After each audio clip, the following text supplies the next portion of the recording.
We must talk about Canada. Alberta would be better off if we separated from the rest of Canada.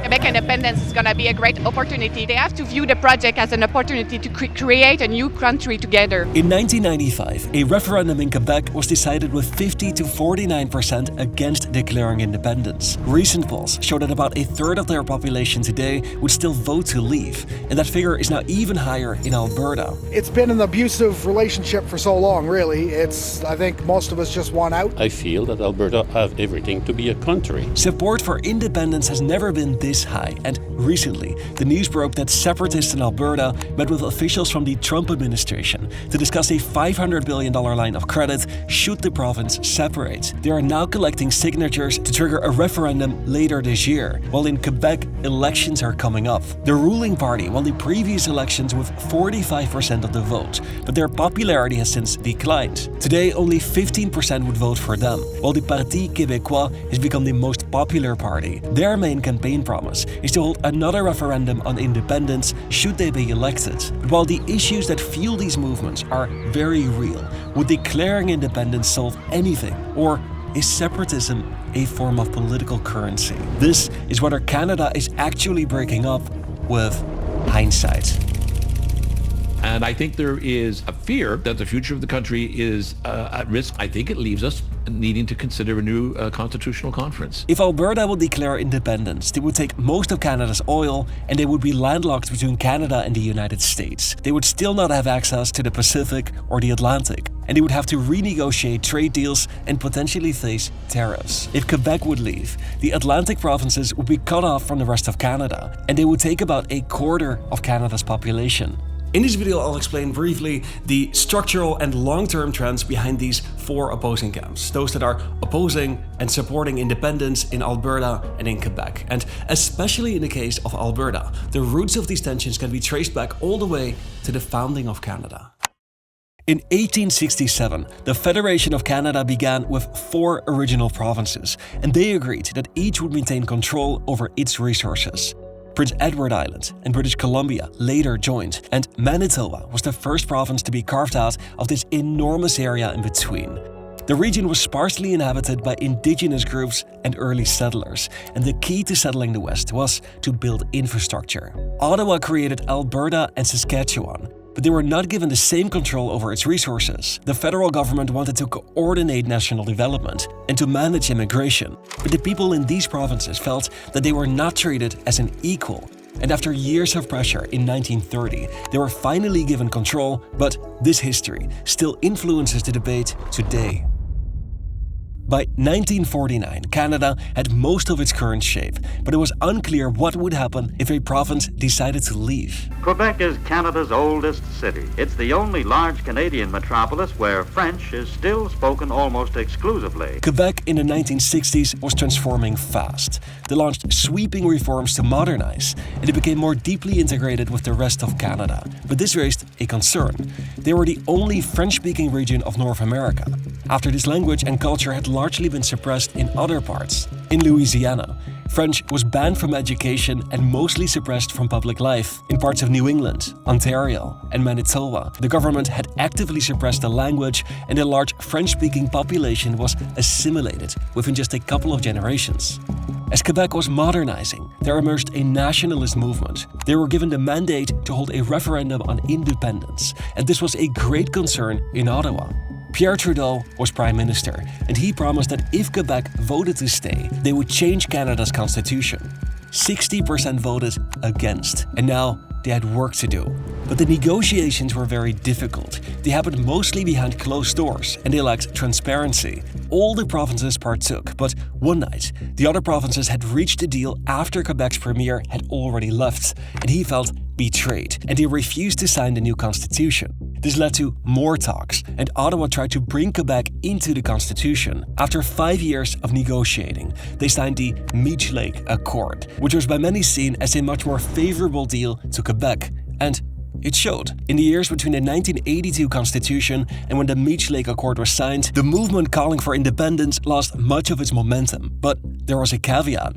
This accord could only come into effect if all provinces unanimously ratified the deal, and it wasn't well received at all. For years, the deal was discussed and criticized. Quebec wanted to be recognized as a distinct society, which other provinces interpreted as them asking for special treatment. And they wanted all provinces to be treated equally. By 1990, the accord had officially failed, and over this time, support for independence in Quebec rose to a record 65%. A growing number of people felt that change could not come from within, and this set the pretext for that 1995 referendum where the vote was decided by less than 60,000 people. That's when another province started flirting with the idea of leaving. Canada is an incredibly diverse country. They speak both English and French, they have indigenous nations, oil provinces, and financial hubs. Alberta runs mostly on energy, while Ontario drives manufacturing. They agreed to let provinces shape policy to fit their local realities, but people are increasingly skeptical about the role of Ottawa. Sainte-Catherine, devant le métropolis, vous voyez une autre arrestation, car ils n'ont pas envie d'accepter le résultat. Since the late 1990s, in all provinces and regions of Canada, the number of people who see more advantages than disadvantages of having a federalist system has been in decline. In the West, that figure has dropped from 60% in 1998 to just 41% in 2019.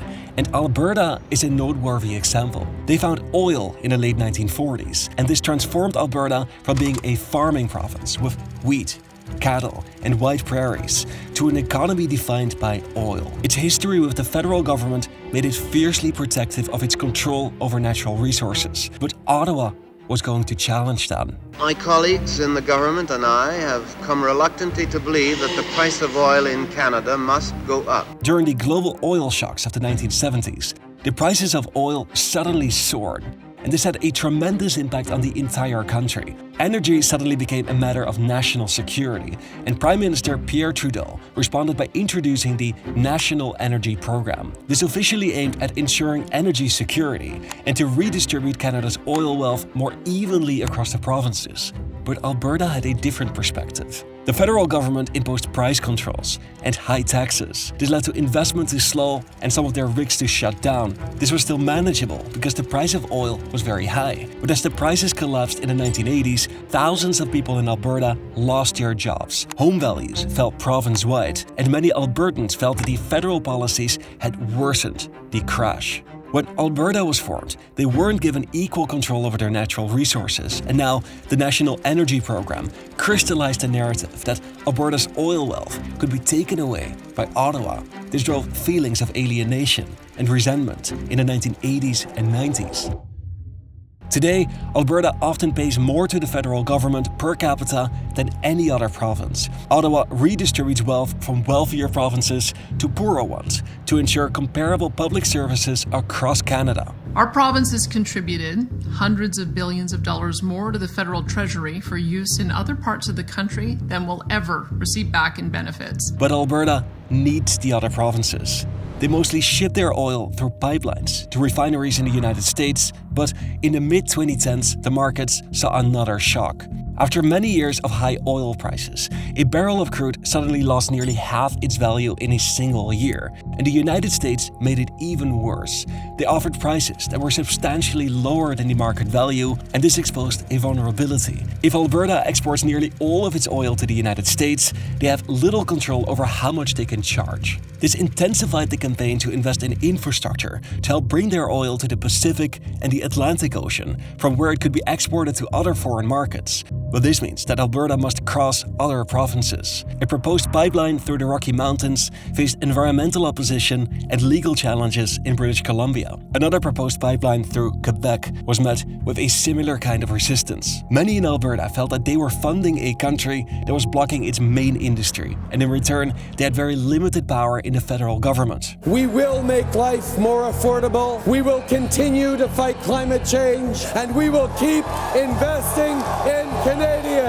In 2019, Justin Trudeau was re-elected and the vote showed deep provincial divisions. Trudeau's party won a significant share of the vote in large provinces like Ontario and Quebec, but in western provinces like British Columbia, Alberta, and Saskatchewan, his party was deeply unpopular. It didn't matter that most Albertans had voted Conservative. The power in the federal government went to the Liberals, and Wexit went viral. Wexit, a new effort to tap into a separatist sentiment in Alberta. Separation, is that a viable plan B if we can't work this out? It called for Alberta, and sometimes together with Saskatchewan, to leave Canada, and rallies were held at Alberta's legislature. Look no further than this upside-down Canadian flag, where hundreds gathered to discuss separation. We're going to make Alberta great again, and that is when we cut ourselves off from the leech that is Eastern Canada. Polls showed support for independence climbing into the high 20s and sometimes 30%. But while some people truly want independence, another poll showed that 1 in 5 saw their leave vote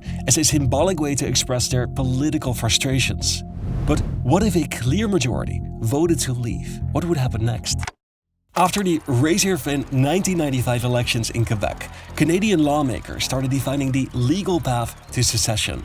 They passed the Clarity Act in 2000, which says a clear majority in favor of secession would be required to create an obligation to negotiate secession. In other words, the process of declaring independence starts with a referendum, and a clear win creates a duty to negotiate, but that doesn't automatically grant the right to leave. In Quebec, the main driver for separatism is that they want to protect their language and their culture, and they see Quebec as a distinct nation. Separatists believe that the federal government is dominated by the English-speaking provinces, and the diplomatic failures of the 1980s reinforce the belief that it cannot be resolved from within. But would it solve anything if they declare independence? The long-term trend is that a growing number of people in Quebec favor to stay in Canada, which makes independence unlikely. But if it does come through, it is uncertain what would happen next. Canada is Quebec's main trading partner, and they would have to renegotiate a trade deal. Their borders would change. Supply chains and investment could be disrupted. It would cause currency issues. They would have to build their own national defense force. Separatism feeds on real grievances and real critique, but where it often falls short is that it presents independence as a solution to all these problems, while they hardly discuss the ripple effect that it would have across all public sectors. It often confuses temporary cycles for structural oppression. In Quebec, support for separatism often increases whenever there is a perception that the national government is against their interests, but governments change. Similarly, in Alberta, support for separatism often increases whenever the oil industry is under pressure. Their main driver for separatism is the economy. They feel like the other provinces and federal policies are negatively impacting their main industry, and that they have limited political power. But as oil cycles turned and national policies adapted, support for separatism has historically faded. The problem then is that separatism is often linked to temporary cycles, while the question of independence is very structural, very fundamental, and it's very difficult to reverse. But the fact that these discussions are held can be construed as something very positive and something very typically Canadian. It's all rooted in how Canada confederated.